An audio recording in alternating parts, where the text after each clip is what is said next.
Hello, everyone. This is the GMR talking, and welcome to something I haven't done in a while, and that is the GMR G Zone Podcast.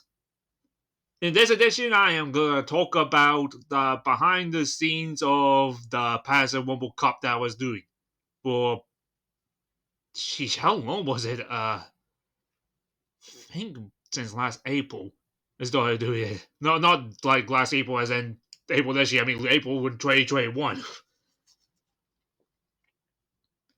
So yeah, a very long time indeed. So yeah, I'm gonna do this like episode of GMR G Zone Podcast to talk about um my behind the scenes and so the reasoning I had when it comes to like this marathon of wombles I've been doing. Well then, let's get started with the first Bane why I wanted to do it and why make it season 8. Well, I'm kind of a sucker for wombles. I can I just I've been a fan of wombles ever since I learned about them in like SmackDown Shut Your Mouth for the PS2, and I like that concept of like two people coming into the ring for a certain amount of time, then suddenly and after some time, a new entrant comes in, and it becomes now a freeway, and then a four-way. Anyone at any time could be pulled over the top rope and be eliminated. So yeah, and I'm not the only one who does. I mean, heck, as you know, certain Jackpot over in Madhouse has done a well good amount of wombles, and yeah, um, so when I learned that the creator of the match, Pat Patterson, passed away, I think it was last year. Let me check. I'm pretty sure it was last year. Yep, it was. Okay. It was really last year. It was like December of 2020. No, actually, no. It was December of 20. It was 2 years ago in December. Excuse me. So yeah, I wanted to honor the guy for creating one of my favorite wrestling matches of all time. But at first, I wasn't gonna make it season 8. I thought I was gonna like put all the Wumbles, the winner of the Wumbles, in like one person Royal Rumble. But then I realized how much Wumbles it was gonna be, and I then thought to myself, "Hey, why don't I just make this season 8 and the winners advance to like StarMania for the King's Wumble and the Queen's Wumble in the finals?" So that's what I did. As well as, but at the same time, I wanted to make it like the Queen's Rumble opened like Stormy like day one, then days number two, three, four, five, and six. You had some mana matches and them in between because I didn't want it to just be like a Royal Rumble season, even though it was mostly a Royal Rumble season, and then you had like the King's Rumble. So yeah, that's why I made it season 8 and yeah stuff. Okay, now let's move on to the next one. Okay, the idea behind each of the Royal Rumble winners. Now, let me try and get something up again. Okay. Okay. The idea of the Royal Rumble winners, starting with the Queen's Rumble, we had like J. Wilson Barnes. Well, I've been a part of like OCBF for a long time, and I wanted to, was to show respect to Barry for all he's done for me and other people. Because I feel like Barry's been kind of like underrated because he doesn't get talked much in the grander scheme of co wrestling. That's why in my house I'd be trying to women's OCBF more. And plus I made the women's Rumble be number 1 because I wanted to show that I was willing to have outsiders win a Rumble. Because the first men's Royal Rumble was won by Monty, but I'll get to that later. So I had to make Jay Rose and Barnes 1 as a way to say that. And that goes for number 2, which was Cesar Savage, Burrow, Batwoman. I wanted to do, same case. I wanted to show that Burrow would. I made Burrow was dominant in Hell Rumble. Burrow to win it. The end. Because Burrow Bellum was actually one of the most dominant female co-wrestlers out there. So I wanted to keep that momentum going. And number 3, Georgia Inferno, basically GMR's sister. I wanted Georgia to actually have this first mean streak, this hot streak when it comes to where her first match as herself, like Georgia Inferno instead of GMK. Because Georgia's story is basically I want to find my own identity, not my brother's identity. So yeah, put her in the match, and including that whole thing with Cassie Cage. But I'll get to that in a sec. Okay, number 4, Webby. It's Webby. And also, there was the whole business for StarMania last season, and I think it would actually be a cool idea if I actually put all the female competitors in the Women's World Championship match and the Queen's Rumble as a little preview for the match on day number 6. So yeah, that's why I put Webby in it. Nikki Cross / Nikki ASH. Okay, I made Nikki Cross win the Queen's Rumble as herself before she became Nikki Ash. Because she's Scottish, and I personally do think Nikki deserves better.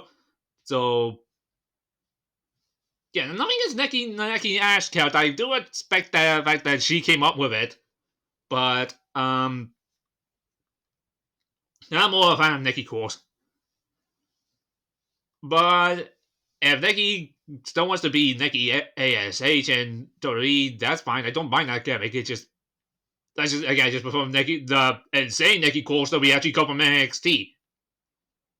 Okay, number 6 is Shayna Baszler. Do I need to say anything? I mean,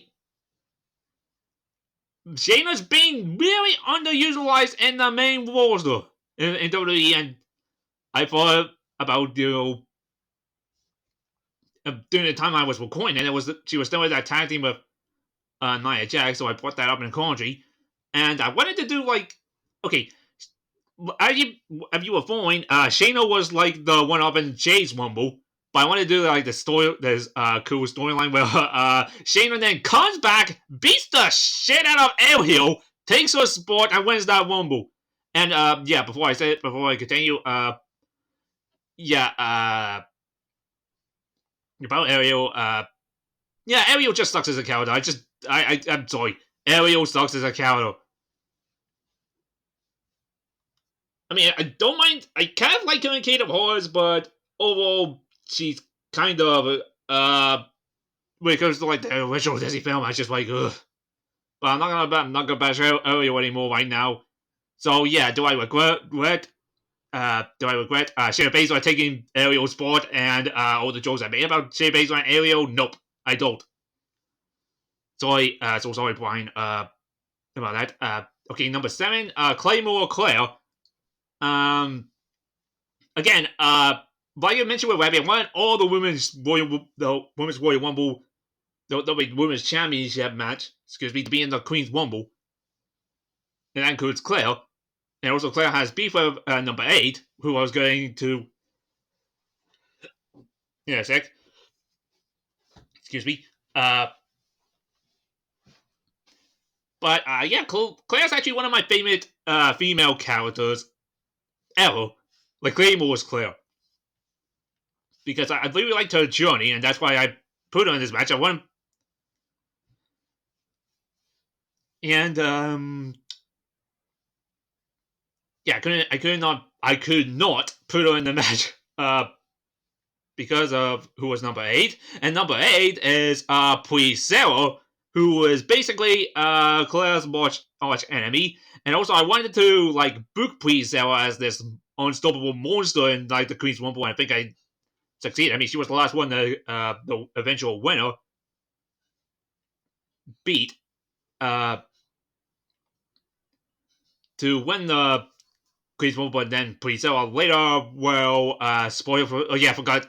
Throughout this entire podcast, there's going to be spoilers for STARMANIA 8. So if you don't like spoilers and you haven't watched the entire show yet, I recommend you stop.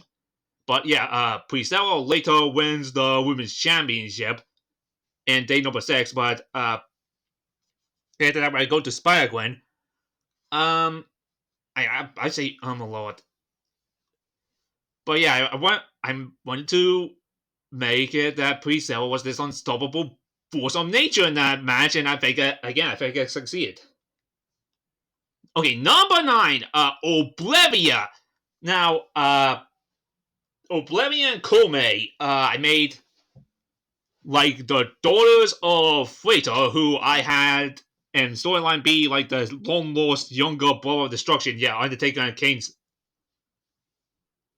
like secret brother. And Oblivia and her sister Colby is basically her that is basically Freighter's daughters. And they're on a mission in GW to try to free her father as well as stop Asriel.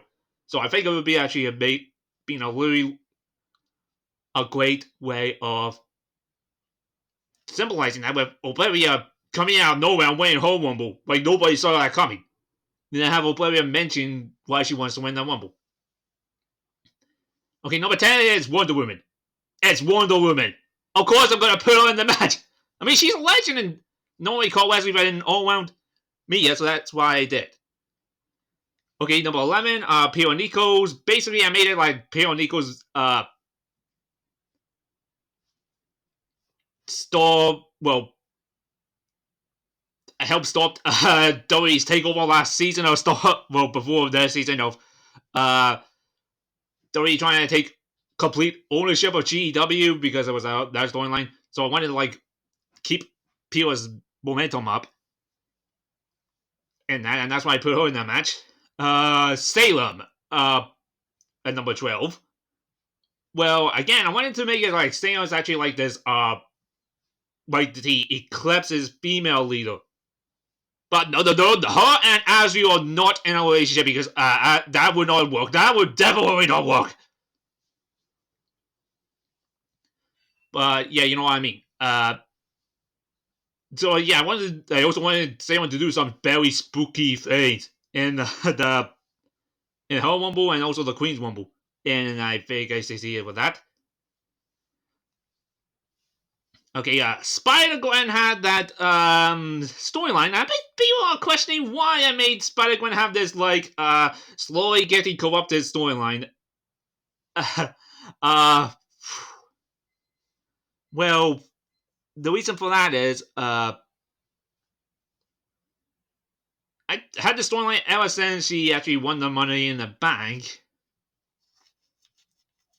That Asriel was secretly trying to corrupt her because, you know, of her symbiote. Yeah, SpiderGwen has a symbiote. If you haven't been following the comics, because she lost her powers because of Sandy Moon. But so I wanted like Asriel to use that, and yes, SpiderGwen got corrupted at the end of her match. But okay, just to clarify. Some people are like brainwashed in GW by Asriel, but outside they're not brainwashed. It's basically I have this like storyline where Asriel brainwashes these people only in GW, but he unbrainwashes them outside of GW, but has like this eye that he's spying on all of the other Corvettes. So that's how people can still use like uncorrupted Mario or uncorrupted Spider-Gwen for their effects. Number 14, Becky Lynch. Do I really need to say anything? It's Becky fucking Lynch! lot Becky Lynch. So yeah, that's why I didn't want. That's why I put her in there. Dr. Baker, DMD. Again, she's basically one of the favorites of the AEW Women's Division. So that's why I put her in this Rumble. And also, I thought she would be a great member of Ultimatum. Now, number 16, Android 18, who's basically like the female poster child of my women's division in GW, because I had like 18's like one of the most dominant women's world champions in GW history. So I had to put her in there. Okay, number 17, Buddy C4 Terror. I wanted to make it like well, basically, I feel like her show Buddy the Mighty Decode was really, really cool. I really liked Buddy's character. And I mean, Buddy was like kick ass, but I also like her human side. I don't. Okay, yeah. Also, she's not that. When it comes to look, she's not that bad. But I don't. When it comes to women characters, I don't care about the way they look. Trust me, they can tell like her body, but if they don't have a good personality, then you're not. I'm sorry, your character's not a good character. If your character's just walking fan service, but Buddy's not like that. So yeah, because I like Buddy, I put him in there. Okay, number 18, it's Scarlet Witch. Wanda Maximoff. Now I gave Wanda Maximoff like storyline. Because Shen in one of the last Rumbles, Shen, the daughter of Asriel, took Scarlet Witch out of the match. So yeah, I wanted like Scarlet Witch to have this redemption where she comes to Mr. GW and says, okay, I was kind of screwed in this Rumble. If you have a Sword and Iron Rumble, put me in it, please. And I won't let you down again. I don't want to let Scarlet Witch is a part of OCBF and also WWE, so I had it like she didn't want to let them down too. So Mrs. GW actually granted it. Yeah, but at the same time, this putting Scarlet Witch and the Queen's Rumble kind of it's kind of ironic because I did see Doctor Strange and the Multiverse of Madness 2 days ago, so yeah, no spoilers for that. But I just say I wasn't really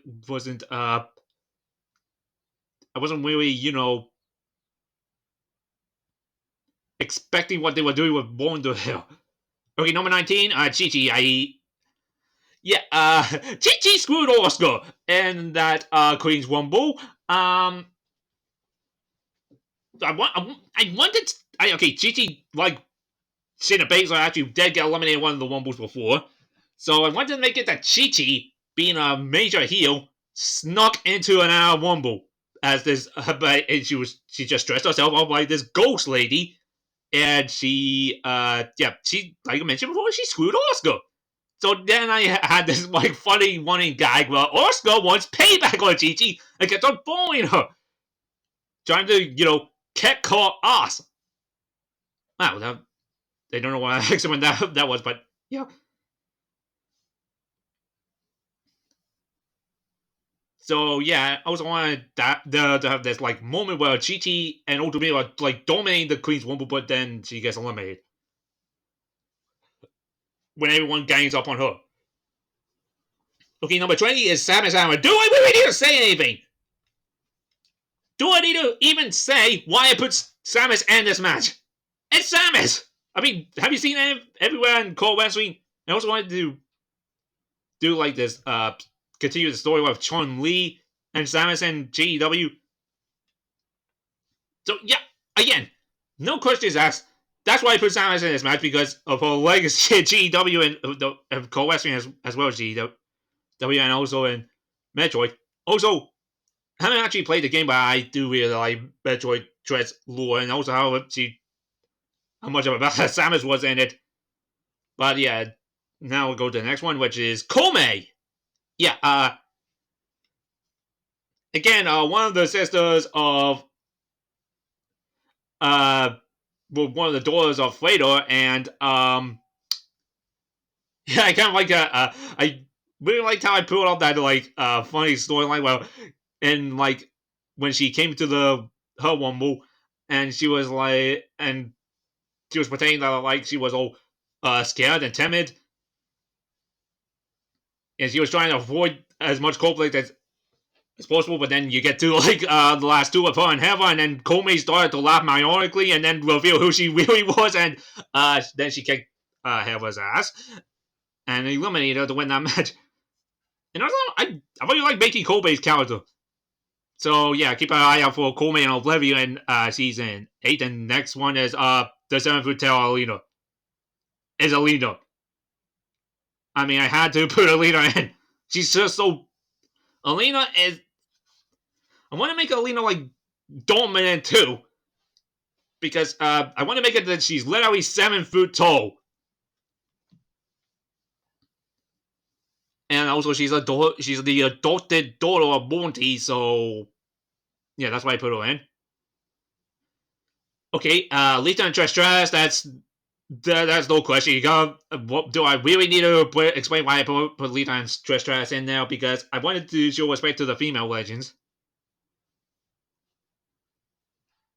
Number 25, Kasumi. She was my GW Women's Champion, so I felt like I had to put in the Queen's Rumble. So yeah, keep it that short. Tifa Lockhart, again, it's Tifa Lockhart, so I felt like I needed to put her in. Bianca Belair. Really? Do I really need to explain why I put Bianca in there? Because I don't want to explain it because, it was simple. Because of the years she was having in 2021, and I wanted to keep it going. Okay, Cassie Cage is an interesting case because eventually I didn't want to make Cass. He's behind the scenes. I didn't eventually want to make it like Cassie Cage portrays Georgia. I came to that decision because Cassie Cage came to OCBF and she was a heel. So I had to think. Even though I just thought to myself, okay, maybe I should make Cassie Cage turn on Georgia to vet that idea as well. And I want to make it like Cassie and Georgia are kind of close as sisters, like her and Jackie were. Well, Cassie and Jackie were. So that's why I put Cassie in this match, and also a member of Ultimatum. Okay, and number 29, Shion. Because, I wanted Shion to actually go through her own because she was the last person that Wonder Woman wanted to, bubble, and Shion got a golden ticket, aka a second chance, and she ended up winning that second chance. One point, she actually had, the storyline in that Queen's Rumble, I want to eliminate Wonder Woman to actually prove that I can stand in the Queen's stand here. And Shion was actually determined to win that, but she was too determined to win that she kind of forgot about everybody else, and that's how she got eliminated by Bo Bedlam. I think. At least I think it was Bo Bedlam who eliminated her. Okay, no, very cool. That's basically what she done in ACL because Cole's like the longest reigning Lioness champion over there. So yeah, that's why I put Chloe into this match because I feel like Chloe actually booked her right. And booked her well. Okay, Christy Montel, I'll get into why I put Christy Montel into the Queen's Rumble when I actually talk about her, winning the Queen's Rumble. But okay, I'm just gonna. I have to open it, so I have to open up another tab to get the anchor pairs in here. Well, the people who did not win a Rumble.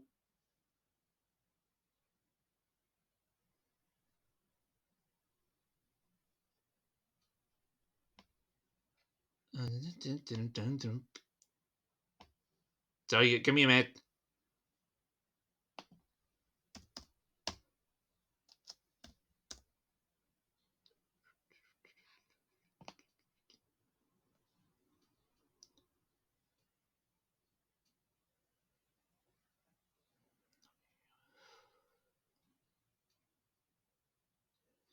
I really should open this. Oh, yeah, let's see here. Huh, okay, there we go.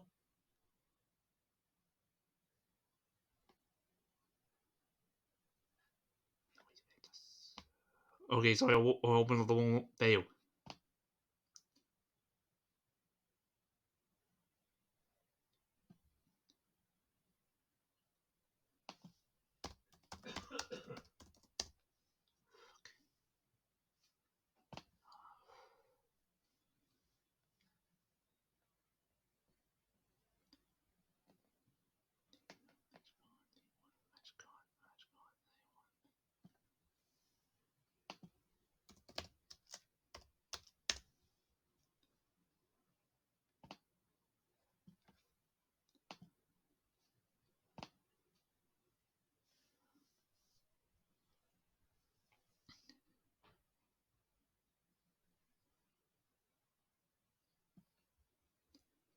Okay, it's Daddy, keep with me here. This might take some more time.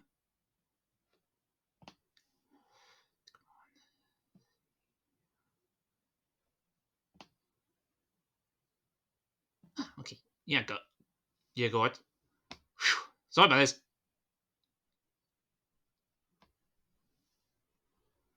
Okay, yeah, I got the rest of this, and so the other people that I put in the Queen's Rumble, well, there was Chewie Sonata and Sakura Kazigano. But Hakimori, no, Kazigano's the one with Street Fighter. Sorry, so many Sakuras. Well, okay, why put Chewie Sonata and Sakura in? Basically, those two are gonna have. I wanted to make these two have a match and STARMANIA later, so I wanted to like improve that. I put Ruby in this match because I wanted. Okay, first off, I wanted like that alliance where Ruby, Ryoko, Pio, and Wonder Woman, Tifa actually teamed up to try and get Ultimatum and Diaz out. Also, Ruby is the poster child of like Ruby. So if I had like Pio and Seon there, I felt like I had to put Ruby in there. Chun Li, that's yeah. That's obvious because Samus is gonna defend her championship later against Chun Li. So I felt like I had to put Chun Li in there to help book that match, and Chun Li eliminated Samus in the end of that match. Well, not the end of the match, but you know what I mean. Storm. Again, when did it was basically because of that death battle between Storm and Korn, and also I wanted like Storm to take Korn to a win when it comes to like her magical abilities, not fleshly abilities, because yeah. Hackhead, well, basically Hackhead lasted a long time before Shayna Baszler got out, so I felt like I had to put her in that match. Ryoko got screwed by Salem, so that's why I put Ryoko in the match. Hera got screwed. Well, Hera technically got screwed by Colby, so again I had to put her in the match that's an ultimatum in there to add some more story to it. And Oscar got screwed by Chi-Chi, so and also I had this like okay, I'm also mentioning this. I actually originally wanted to make it like Jade Wilson and Belle Baron become number 1 and number 2, but I thought it would be more fun if I actually had Chi-Chi and Oscar be number 1 and number 2. Then Jade and Belle came later. So yeah, that's that. And also, when it came to the Queen's Rumble, I actually wanted like Jade and Belle to have like this lasting effect in the match as well. Not only because they lasted a while, but in a sense, Jade and Belle helped stop like Salem and Priscilla.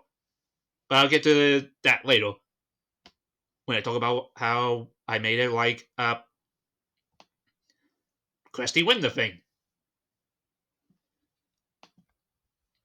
Now, with that, I'm going to go over the Kane's Rumble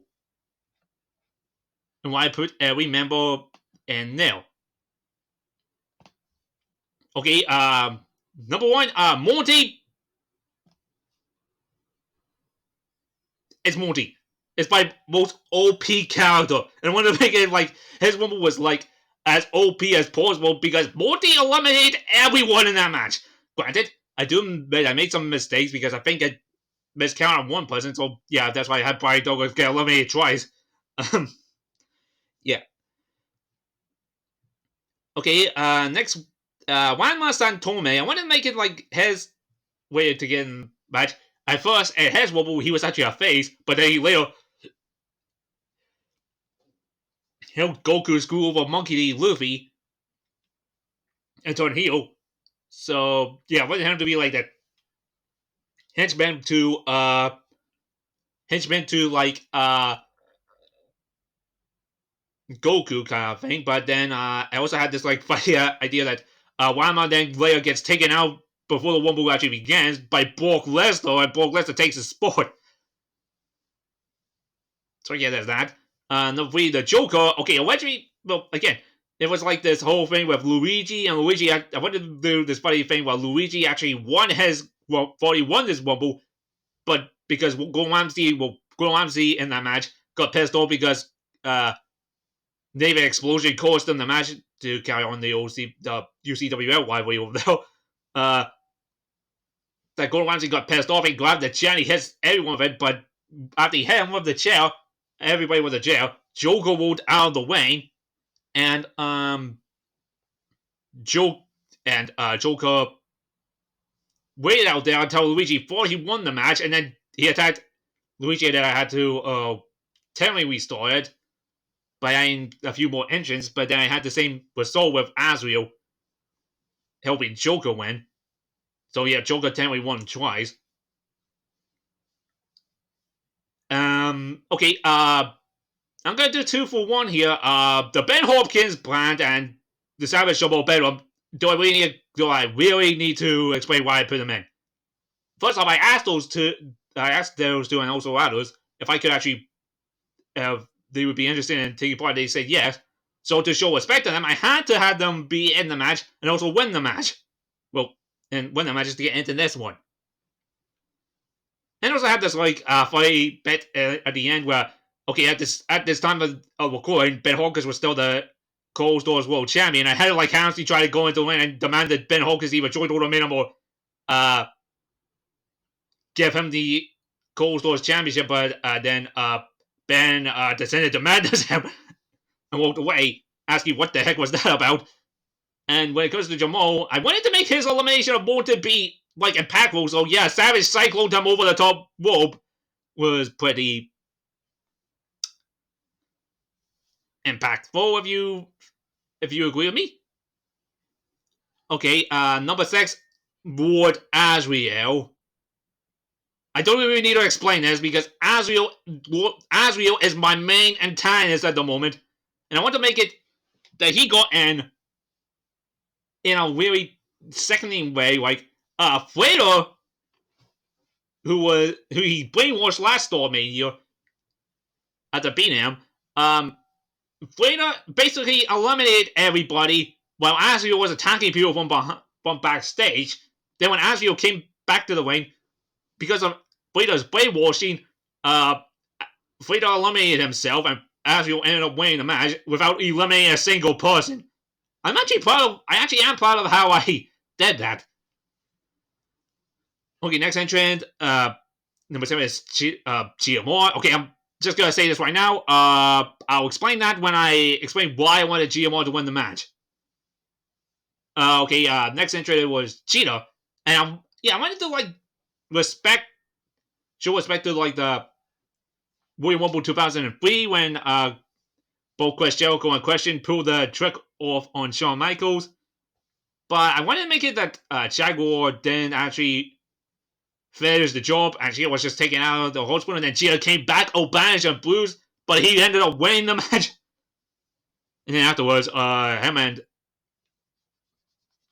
Alcor joined forces after all the hell they went through last season. Okay, next entry is Kenny Omega, who, okay, I know I'm kind of like Kenny got into this match because GMR had slide with the chair, and he let me and helped Hip eliminates Sly Cooper, but yeah, kind of frustratingly Kenny went that way, but at the same time, Kenny Omega was a heel, so at the time, so I think it counted. Also, Kenny Omega's one of the best in the wrestling world right now, so I had to put him in. Just like Ichigo Okada, I had to put Okada in, but I kind of hate the fact something went wrong with the audio of his Rumble, and it's like it wasn't time wide. But I did kind of like the fact that how I made it like Spider-Man did a springboard, but Okada called with a Rainmaker, and Spider-Man went for a springboard. And ended up winning the match.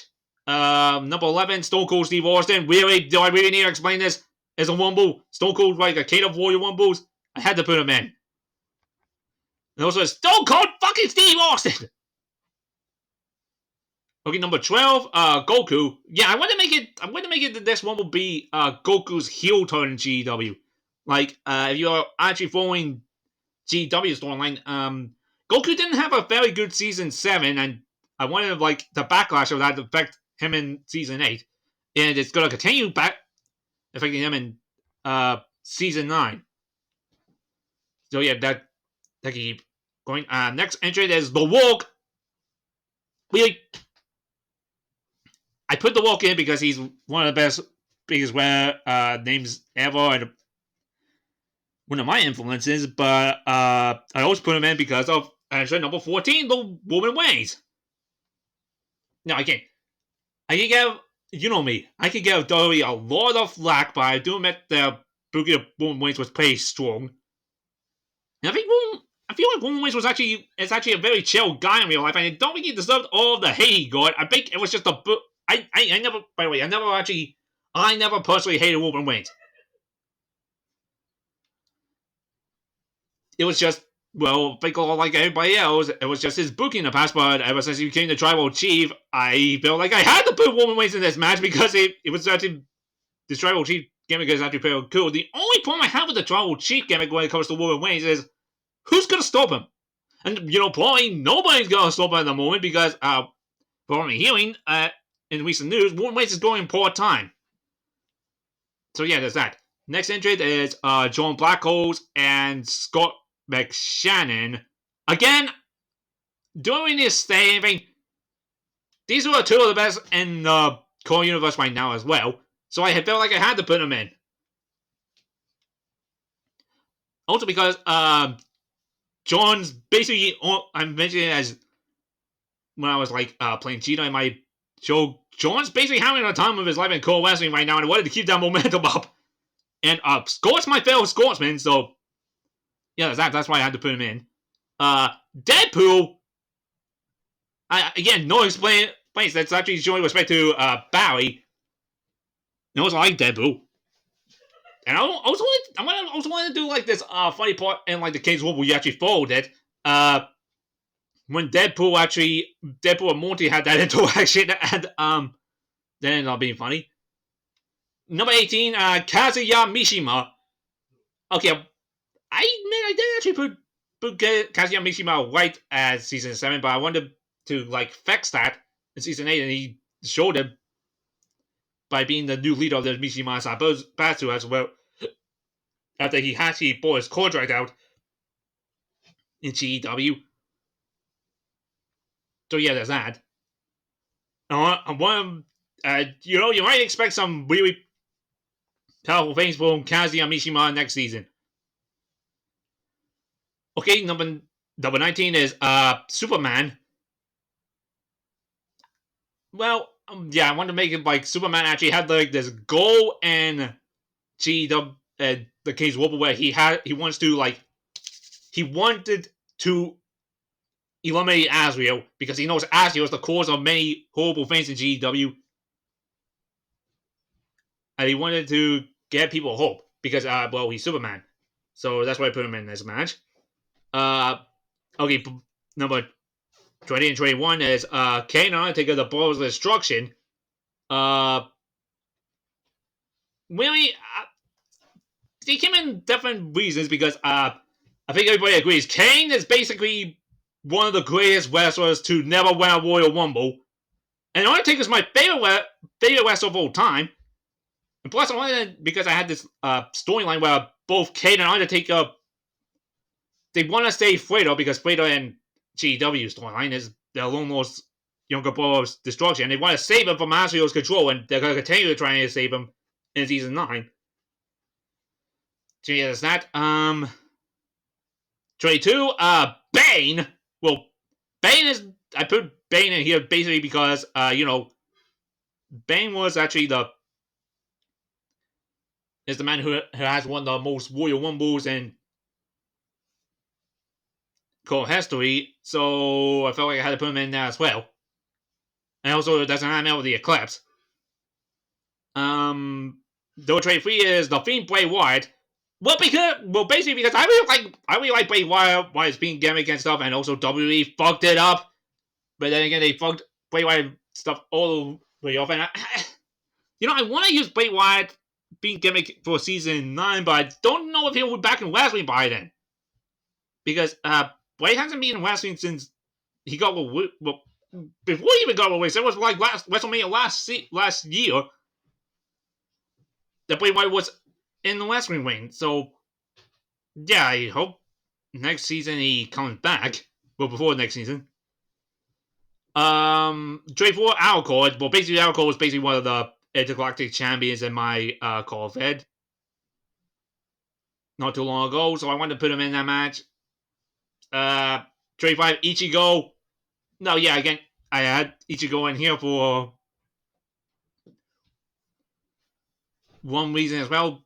Also, I want to make Ichigo have that, like, this I'm an island by himself kind of mentality. Like, he doesn't, like, this war going on with GW right now between, Team GW, the Monty Alliance, Ultimatum, and Eclipse.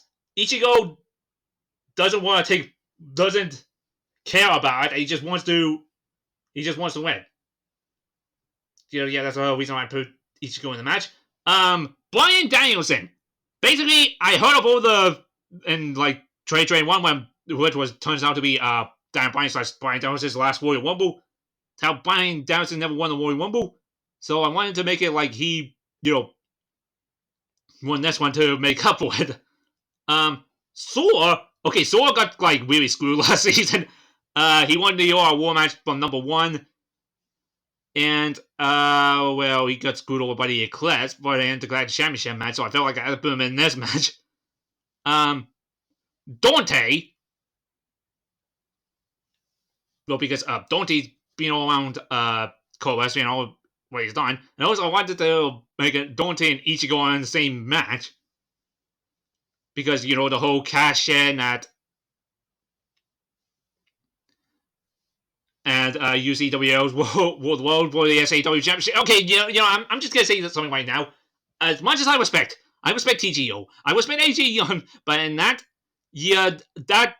moment when Dante did that to Ichigo, that should have won Shoko of the Year. I mean, it was still, TGO being AJ Young was a Shoko, but that could have happened.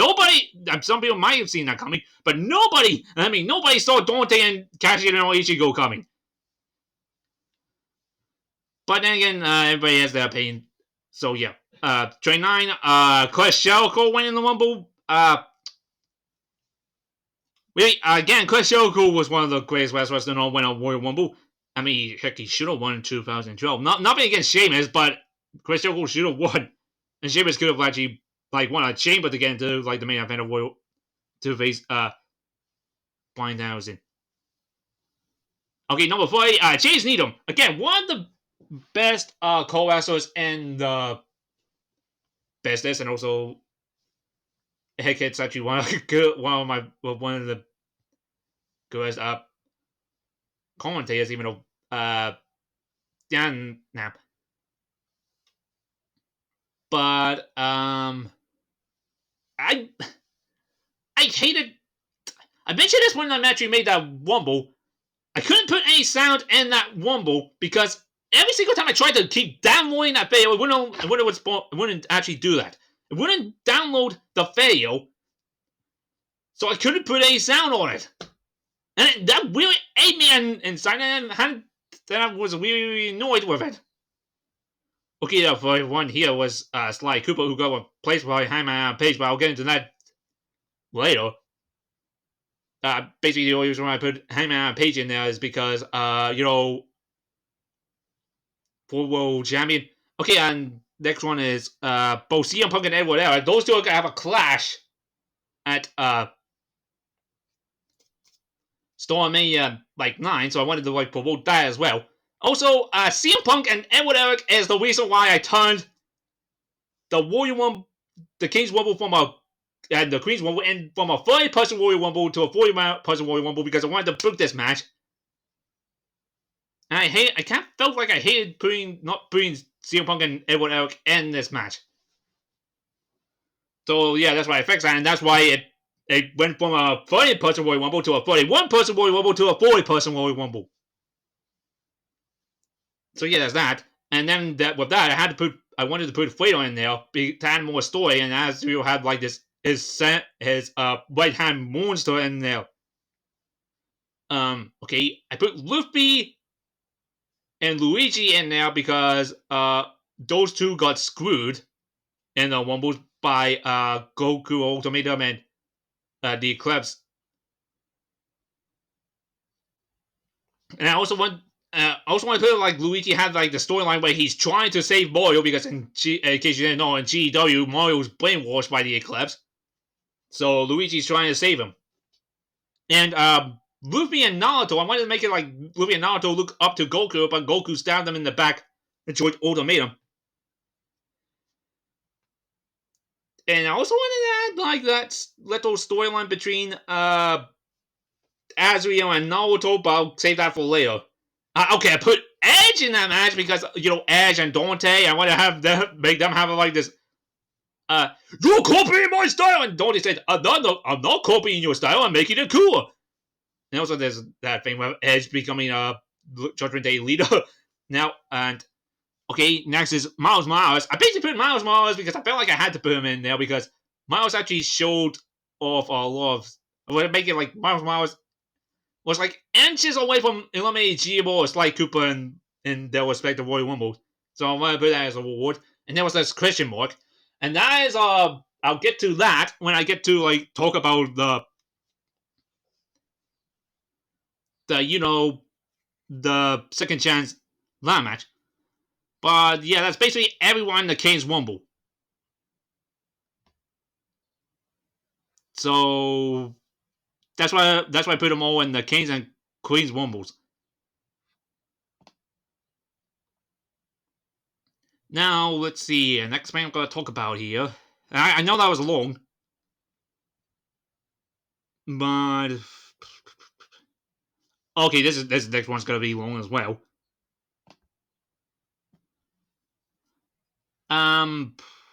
Ideas behind the matches at StarMania 8. Okay. This is going to take long as well. Oh joy. Because it's going to be over 50 matches here. I'll try and go fast, but not too fast. Okay, so Queen's Rumble. I don't need to explain the Queen's Rumble and the King's Rumble because there's basically I'm going to talk more about them and talk about them less. Okay, first one is Violence defends the 24/7 championship 24/7 long. Basically, I just wanted to make it 24 Madness, and I wanted to put Sabu and Chaos in there.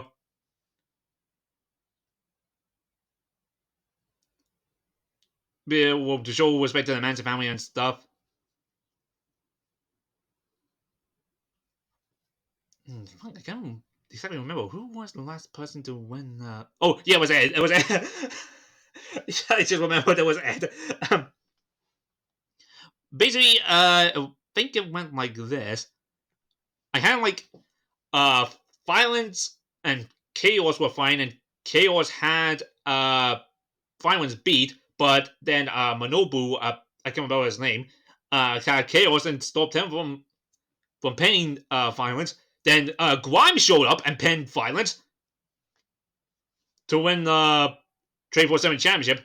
Then, I don't know, Gopati Guka showed up and pinned Grind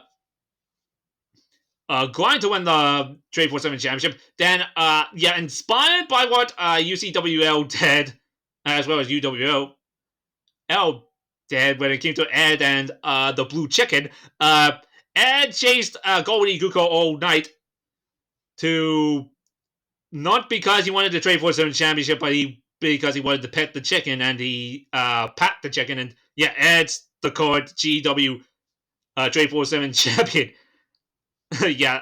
So let's leave it at that. Okay, the next match on day number 2 was the guest ladder match, because I had like a lot of guests show up, and people that actually asked if they want to be a part of this match of the King's Rumble, and they said yes. The people that actually took part in this ladder match were B-Pack, J-Quack, Walter Scott, Mikey Truth, Red Wolf. What's the last one?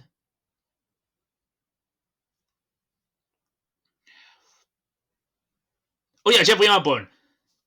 Sorry, Jeffrey. But originally it was gonna be an 8-person, 8-way ladder match, but I couldn't find Brian Douglas and Jackpot's cause, so that's why I took them. I had to take them out of the match. Brian was annoyed at me for doing that. And I do feel bad. So yeah, I made the match AI because I didn't want to like play favorites, but then Red Wolf won. But because I couldn't find Red Wolf's core in 2K19, I couldn't put Red Wolf in the King's Rumble, and I felt really bad about that. So replaced him with Shinsuke Nakamura. But I explained the situation. I also put a storyline reason that Red Wolf and his Manson family were trying to find Mr. GEW.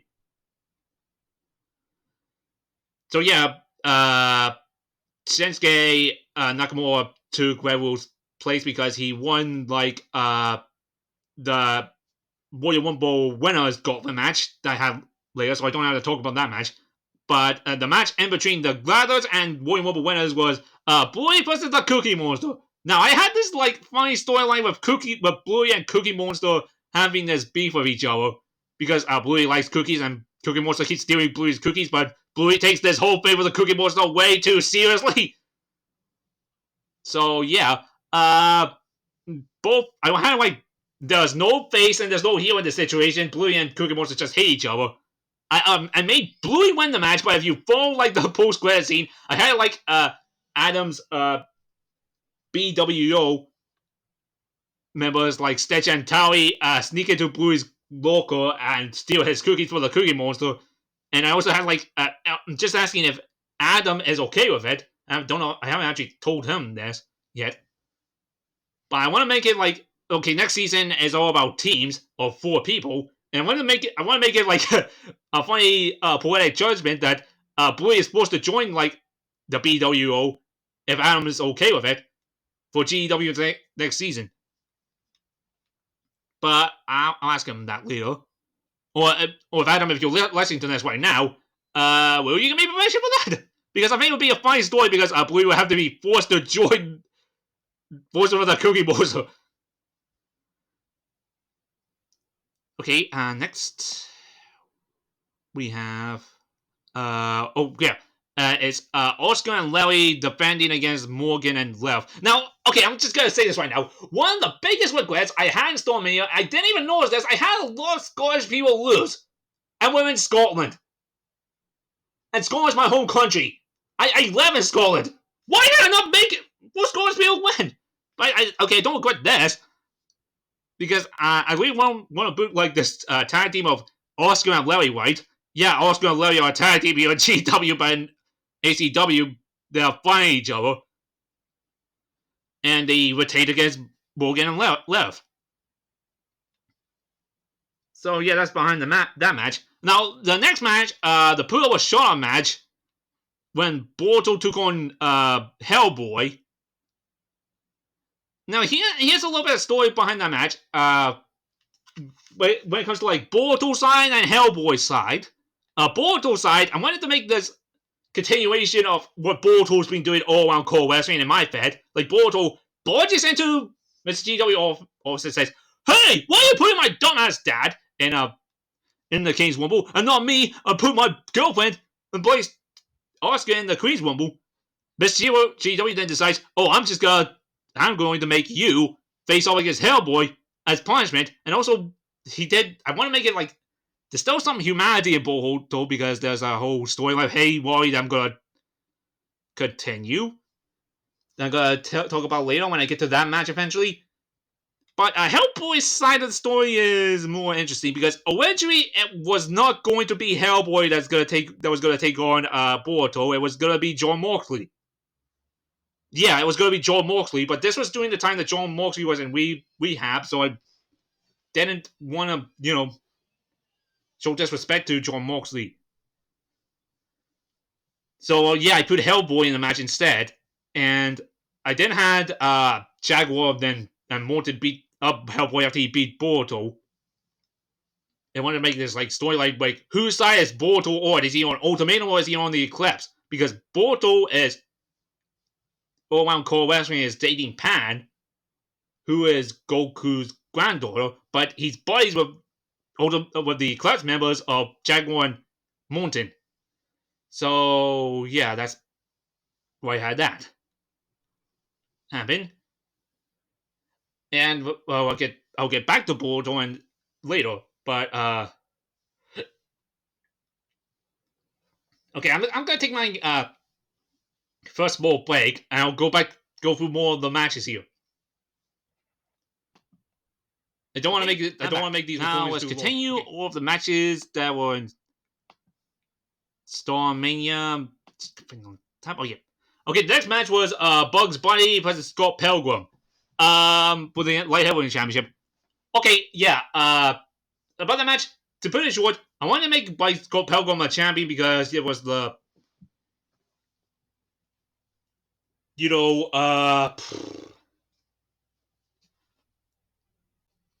Scott Pilgrim's one of the faces of the core wrestling world when it comes to light heavyweights, and I want to make it that he beats Bugs Bunny for the light heavyweight championship, even though Bugs Bunny's stable, the BW, the Animal World was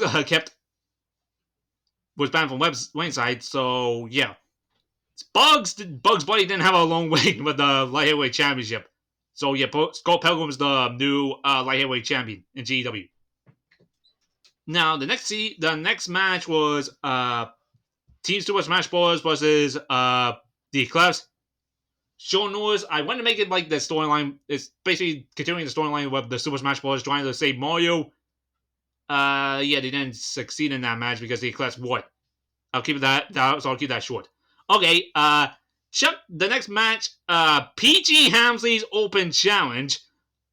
I wanted to make it like Hamsley, when Hamsley is in the ring and he starts bashing Cole Wesley and then he gets his ass kicked. And the person that kicked his ass was Keith Lee. And I think this right now is actually a perfect time to bring this up. Overall, I really like the fact that I actually had that was like, I'm really proud of the Patterson Rumble Cup, but at the same time, there were some people that I left out of it, and I felt really bad about it. Like, I think I left out Captain America, I left out Kurt Angle. Why the heck did I leave out Kurt Angle? But most of all, why? Why did I leave out Keith motherfucking Lee? I left out Keith Lee for the King's Rumble. So yeah, this was like my would pay for that. So yeah, I had Keith Lee came out and Keith Lee basically destroyed Hamsley. So that's that match. Okay, Big Gold Rush Battle Royale. In GW they're gonna have like a big championship matches, big boy belts as well, the same as Madhouse. And there's gonna be a lot of it. I'll explain it later. But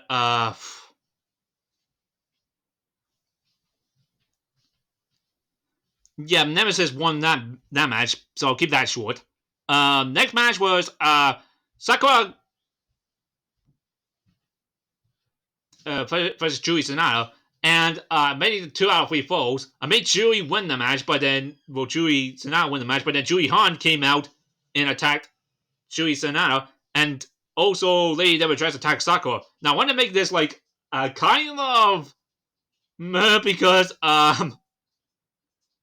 this match was basically like Mr. GW's daughter's Hope's birthday.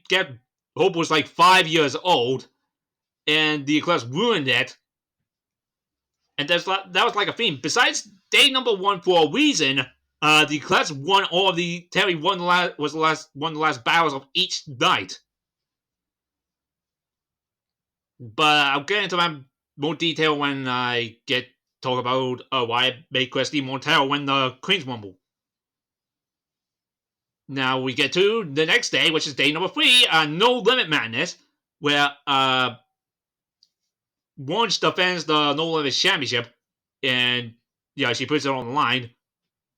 Then later, Shen, Lazio's daughter, beat up for the belt. Then throughout the night, Shen kept defending the belt and attacking people until Mr. GW had enough, and he said, "You know what? Screw this," and he made it like an 8-way dance for the No Limit Championship, which Wendy Testaburger from Ultimatum won. So that's the story of that match. And Wendy Testaburger is the current GW No Limits champion. Now, the next match is basically a special match, which was basically a GTA parking lot brawl with 24/7 versus Trevor Phillips, because this would be one of the most long standard storylines in GW, where these two kept on attacking each other ever since Tommy cost Michael and Franklin their jobs. So I'm putting that down to bed. And basically the parking lot brawl rules was basically they were trapped in the parking lot, and it was like a last man standing match in the parking lot. And Tony Fosay won that match. So Ultimate Trust match for the World Tag Team Championships. I wanted to make Morton and Jaguar become the new World Tag Team Champions for GEW, but I wanted it like Vegeta to get screwed too, so it wasn't actually fair.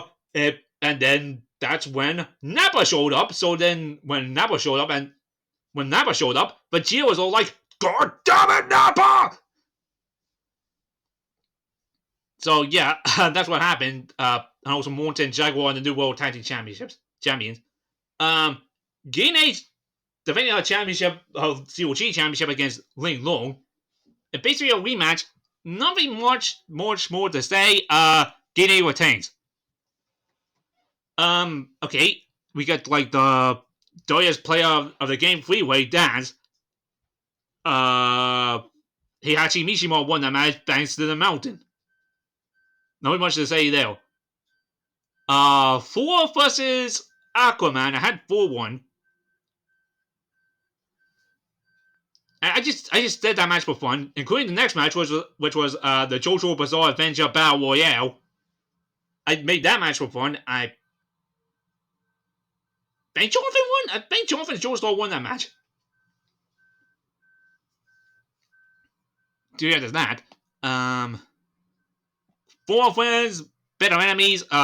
Georgia Inferno versus Cassie Cage. I made them have like this brawl and this fight with each other from the match, but Cassie then won.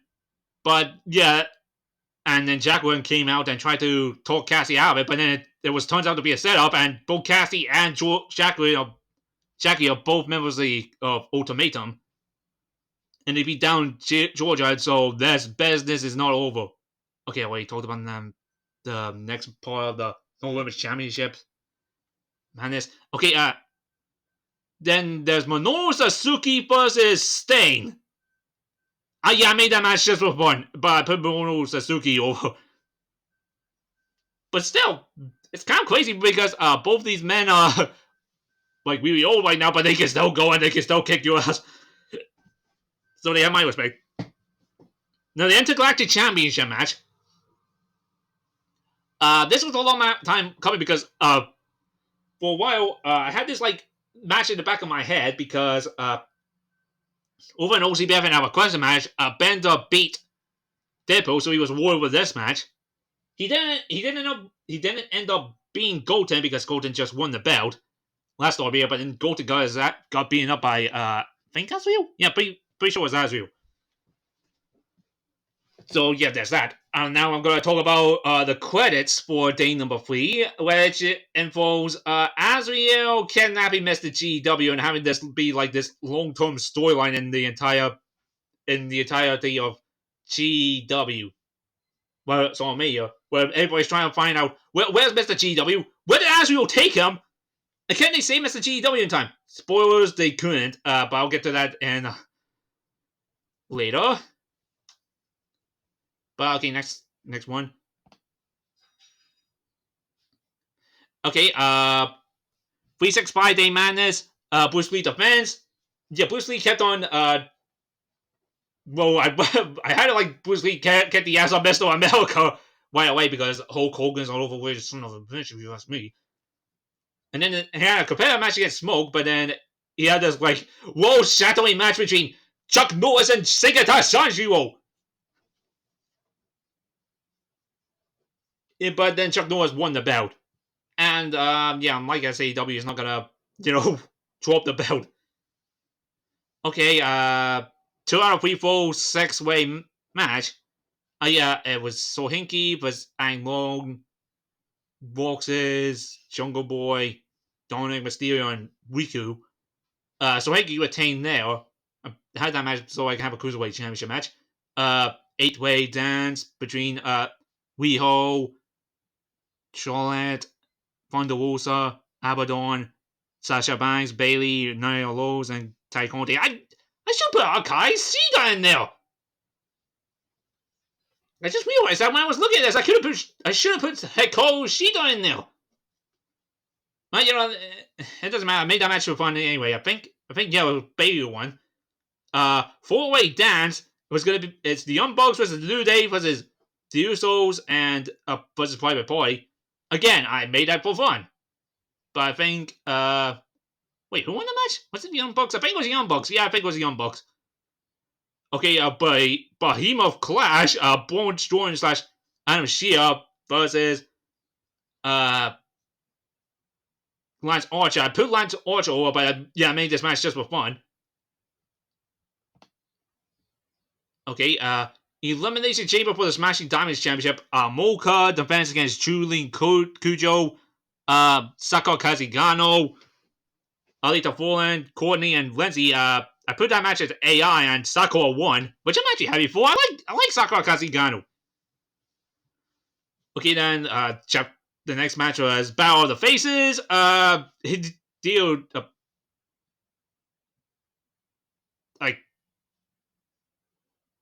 Amuro Takahashi versus John Cena versus Spider-Man. So I couldn't say Amuro Takahashi's name for a second there. Sorry. John Cena ended up winning. They made this match for fun, just like the next match, which was Samoa Joe versus Eddie Kingston versus Kevin Steen Owens. Joe won. The next match was the Lion. Wait, what did I call this match? Okay, guys. The Lion, the Truth, and the Orange. Yeah, that match was just for comedy because there was actually like this pod in this match when both R-Truth and R-Truth, Orange Cassidy, and Lion were fine, and Lion had the advantage, but Lion just walked away. Yeah, that's what Lion's character is kind of like. Lion is weird. Like he does random stuff at times, so he just walked away. Nobody knows where Lion walked to. He just walked away. So yeah, I put Orange Cassidy over here. The next match was a dream match between AJ Styles versus Shawn Michaels. I had to make this match. Everybody wants this match, and I actually had this like cool storyline, cool finish. I don't know if I completed it right.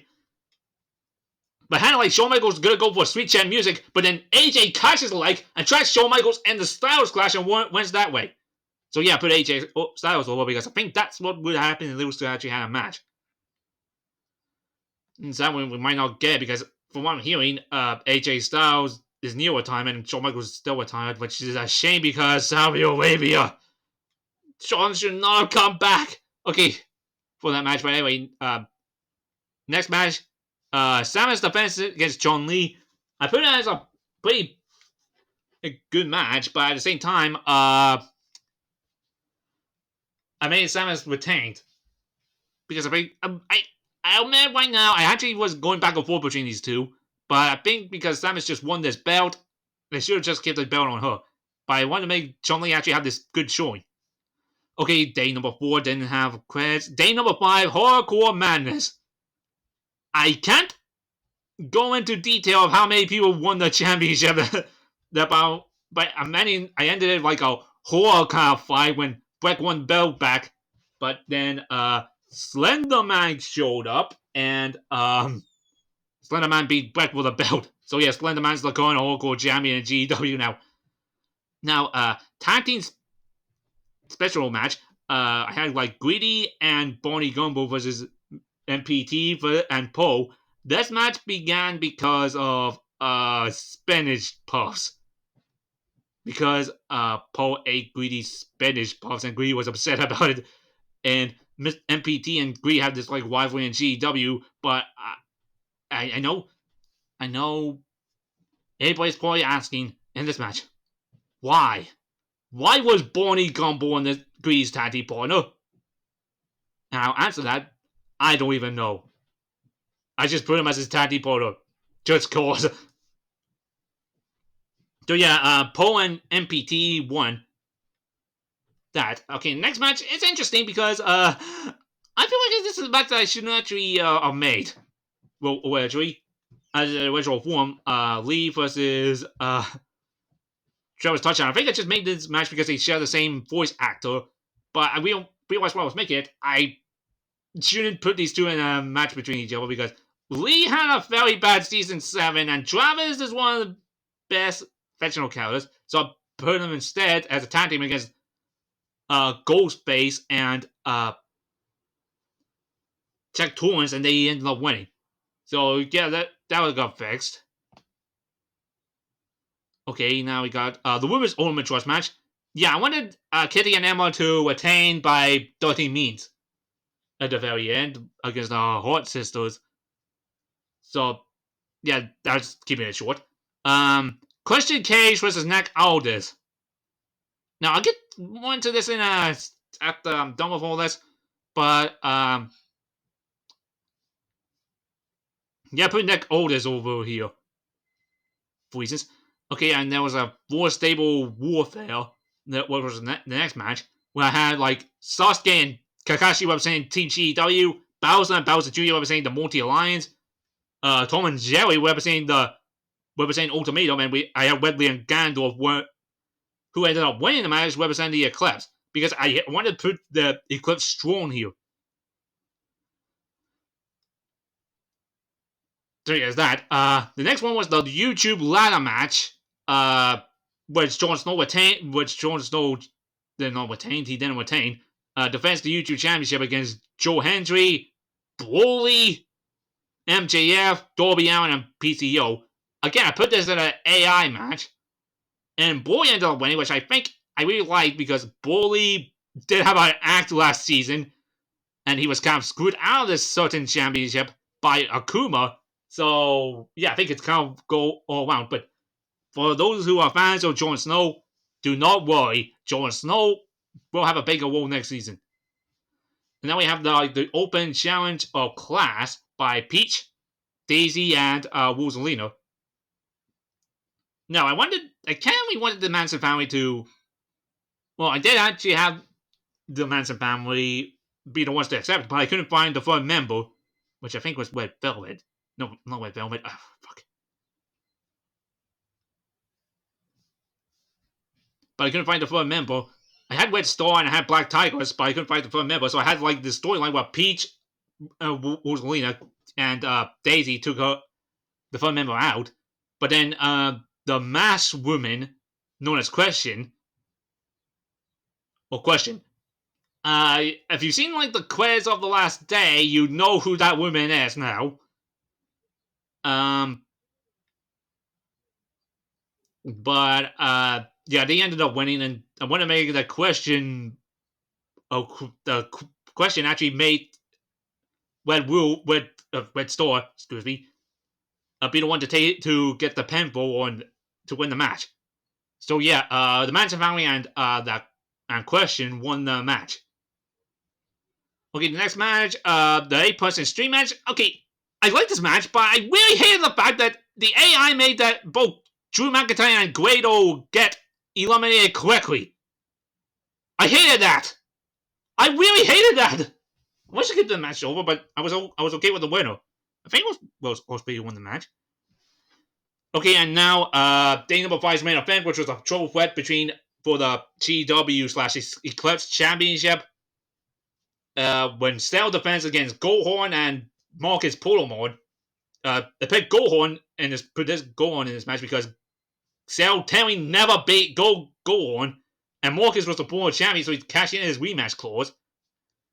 I had to Goldhorn almost won the belt, but he got screwed by Comet from Devil Ornaments universe, and then Marcus got pissed off. He beat the shit out of Comet. Then Cell sneakily dragged Marcus all the way to the stage and then ran to the way and he got the belt. So yeah, Cell retained. And yeah, Comet and the post-credit scene of day number 5, Comet was trying to get Cell out of the Eclipse. But Asriel then forced Comet in the Eclipse. So yeah, I wonder how that storyline's gonna drag out next. Okay, then we get to day number 6, which is the last day until the King's Rumble, when Sephiroth defends the Extreme Championship in a 8-way dance. And I picked all the people for different reasons, but then Brian Shaw won the match. Yeah, Brian Shaw is the new Extreme Champion. He's gonna go into season 8, or season 9 as the Extreme Champion. So yeah, let's keep it short. Not the next match though, because next match was Big E versus Malachi Black, because if you were a WWE fan, you know why I made this match. They had Malachi Black, aka Aleister Black, do all these Dark Father promos, these vignettes that were really cool and really creative, and then they had Aleister/Malachi come back to WWE, attack Big E, and then a few days later, Malachi/Aleister Black got released. So this storyline was didn't continue. It had no payoff. All that time wasted. No wonder Malachi Black/Aleister Black. Not just say Malachi Black right now. Thought that was pointless. So yeah, I had to make this match. I wanted to make this match to rectify that. Unfortunately, this was also the time that Big E actually had that neck injury and it felt weird bad, but I feel like I had to make Malachi Black win the match. He had to keep his momentum up. But yeah, I do wish Big E a major recovery, and I hope to do better with Big E next season. Okay, next match is Batman versus the Batman Who Laughs, Steel Cage match, short version of Batman Who Laughs won. So yeah, I made that happen. Global Tag Team Championship match. The Smashers defend, but the Jack Pack of Samurai Jack and Captain Jack Sparrow wins because I really like making that tag team of Jack Sparrow and Samurai Jack. You had this really serious and honorable samurai known as Samurai Jack, and then you have this drunken bard Captain Jack Sparrow and they both actually have the same name, Jack, even though it was basically the people in the streets that actually called Samurai Jack. I can't find funny, and that's why I made them a tag team, and that's why I made them win the Global Tag Team Champions. So yeah, Samurai Jack and Captain Jack Sparrow are now the GW Global Tag Team Champions. And also, feedback. I'm just gonna say this right now. If you're watching this, if you actually do that Katsuri Cup, I might say that wrong, but number 2, if I can use a tag team in my show in that tournament, I would have it that the Jack Pack be the people, the Samurai Jack and Captain Jack Sparrow be my representatives. But I spent too long on this. Next match, Chewie Han versus Ayane. Short version. There's a lot of storylines because before last StarMania to get into like Kasumi's head for the women's championship match, Chewie Han beat up Ayane, and who was Ayane's and Kasumi's mother, and Ayane didn't like that. So next season, so like in this StarMania, Chewie Han and Ayane took part in the last woman standing, but Chewie Han won. So yeah, let's keep it short. And the next one is not too short because it's one of the most disturbing things I have in my show in StarMania.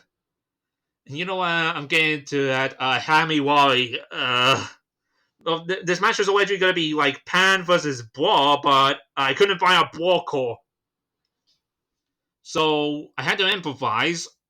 And then I had this really disturbing idea in my head where I actually had like, I don't want to make it like forced be the person to replace Brawl, but I also had like Asriel got his hands on Hamiwari, like Naruto's doing it. Boruto says that and brainwashed her.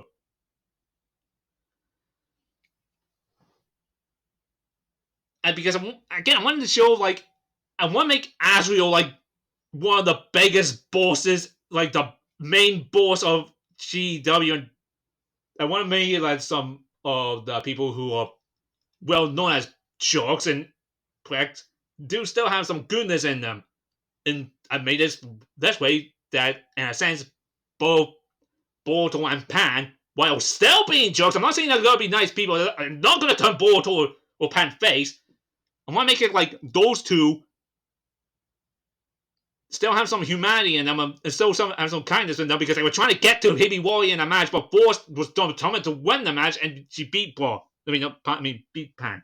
And then afterwards, Naruto got pissed off and attacked Jaguar, but then Asriel then gloated that he had control over Hamiwari and yeah, can Naruto save his daughter next season? You have to find out.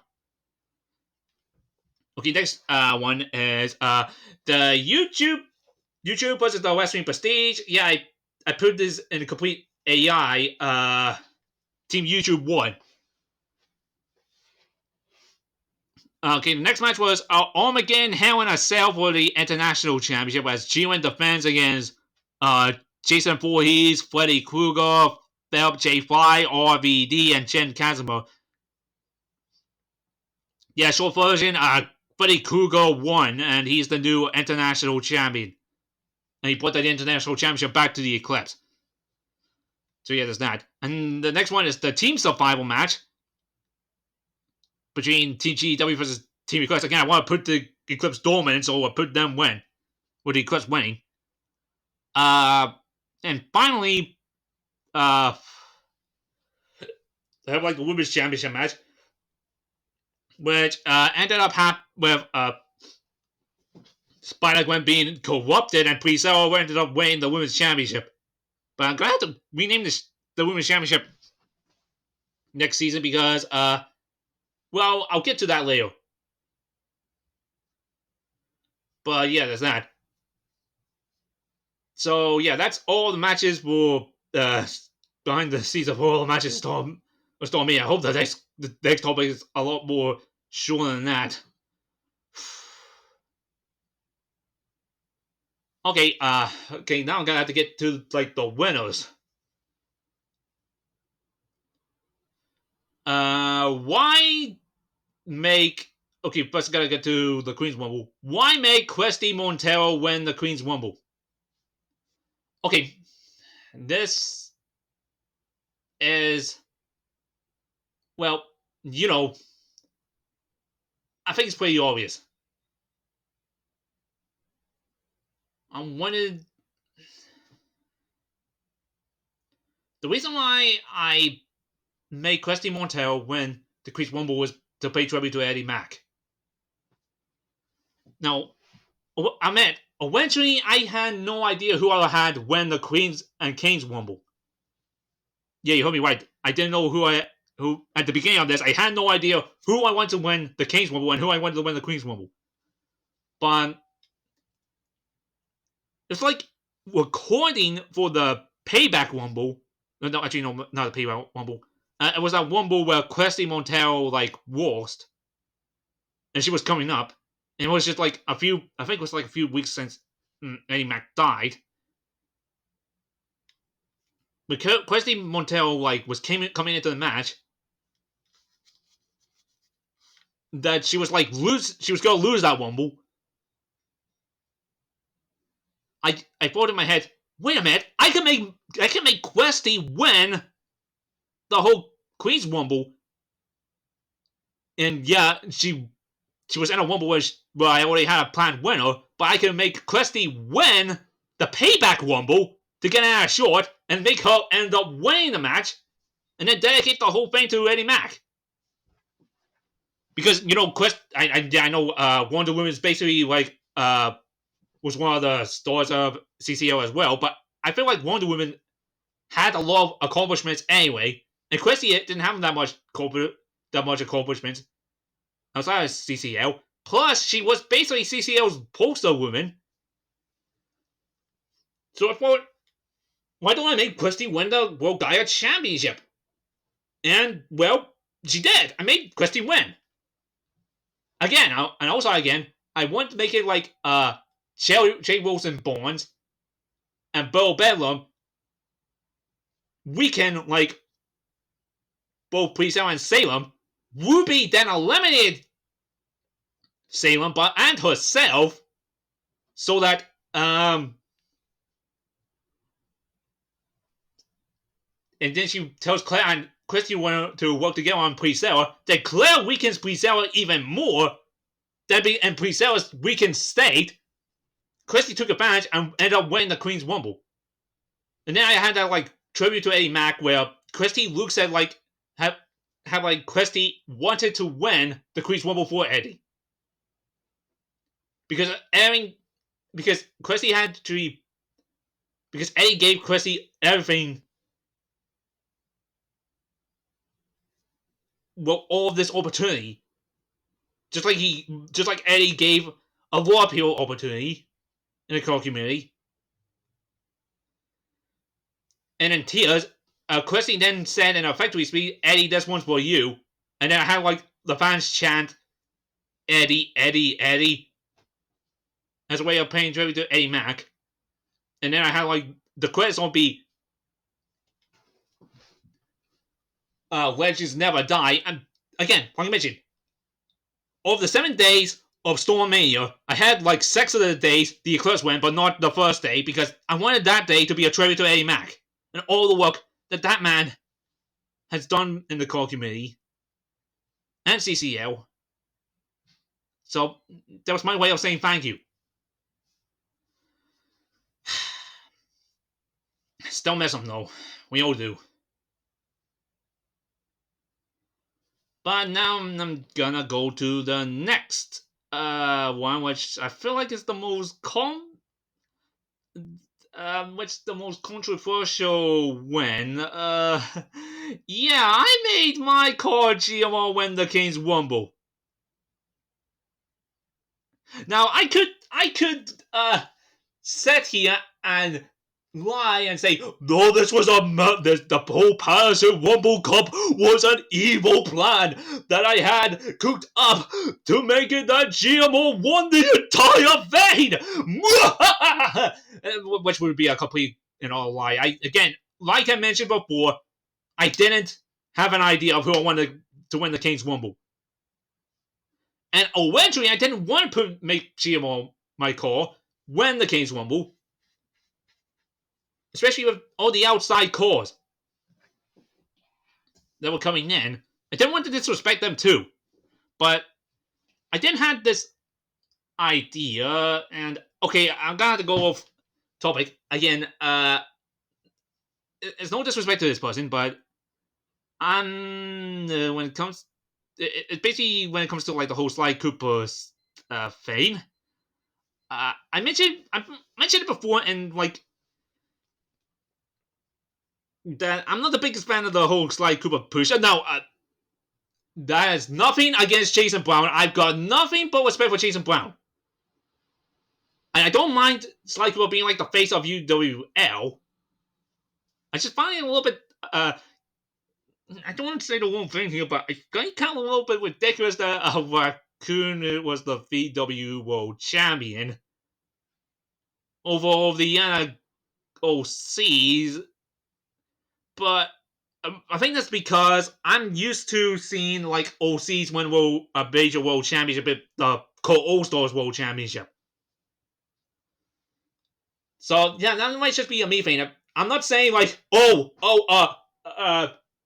not trying to say, you should strip Sly Cooper and stop having fictional characters be the world champions, because no! I'm not gonna do that. Say that when it comes to VW. All the people in VW, they can do what they want. And you know, I may not agree with it, but that's their decision, and I'm gonna stick by it. And again, I never hated Sly Cooper the character. I like Sly Cooper the character. I do like what Jason Brown done with Sly Cooper. I just think bringing him as the VW was going a little bit too far. But that, again, that's just my opinion. And well, at the same time, I didn't actually have like I wasn't the only person that actually figured this. So I wanted to I thought to myself, what if I make it that my character GMR be the personification, be this trainer where all the people who like Sly Cooper treat him as a heel, where all the people who hate Sly Cooper treat GMR like a face. And I thought, wait a minute, why don't we make GMR win the King's Rumble that way? So I'm not a good guy and I'm not a bad guy. It depends on where I am. Also, there were some other factors. I didn't know if an outside force was going to stick around. I didn't want a heel to win the King's Rumble because I'm dedicating it to both Bluey and, Patterson. So I didn't want a heel to win it. Picking a major face would be too predictable. So that's why I was planning on making GMR, this trainer, be the one who wins. And you know what? I wasn't gonna Bowie Sly because everybody knows who watched my show. I made Sly win the Payback Rumble. And I was actually planning on having Sly Cooper take part in the King's Rumble. Then UWL Ashes of Eden happened. That changed my plan because eventually I was thinking, what are you doing with Sly? You had Clockwork break Sly Cooper's spine, and I was like, what? But then over time I was thinking, okay, maybe he's actually making his own storyline. And it's gonna make sense. So I wanted to